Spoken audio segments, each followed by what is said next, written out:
Oh, hello, and welcome to another fun-filled edition of Adam's Music Box.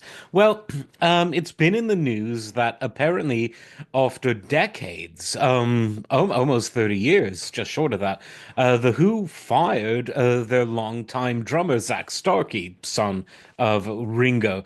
And it's a bit weird. Apparently, Roger Daltrey was behind it.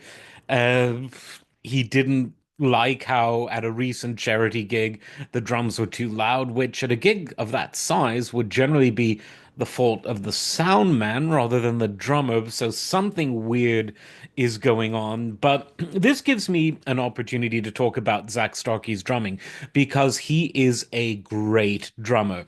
Son of Ringo was taught drums by Keith Moon, the original and true Who drummer, but following Keith and, several attempts at other valiant drummers, they settled on Zach in 1996 and they never really looked back because he was, he was taught by Keith Moon and played in that Keith Moon style, a really, really great drummer, a more technical version of Keith, if you will. And a lot of the details about what happened still aren't clear. He seems to be somewhat upset about it, and you can't blame him.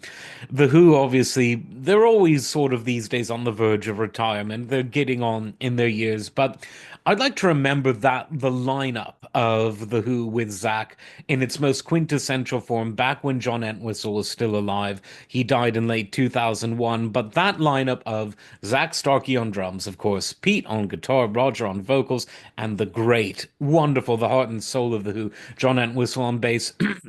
They played what is arguably the best Who concert ever and one of the best sets in any sort of concert, and this was their set at the Concert for New York City in 2001. Now, this was a deeply emotional concert because it was a concert for the firefighters and the police who were the first responders during 9/11.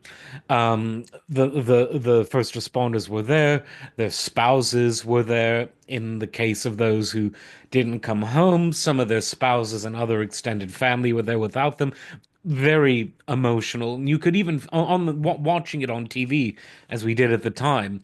It was a heavy event, but a very beautiful event. Most of the acts did absolutely wonderful, but in the way that Queen stole the show at Live Aid, The Who stole the show at the concert for New York City, and that lineup of the Ox on bass, Zach on drums, and of course Pete and Roger, they were perfect, everything live, no overdubs, no tape machines, all live right there. And it was fantastic. Zach played his heart out and he showed a world that wasn't that long over Keith Moon's tragic death that the Who could really do it.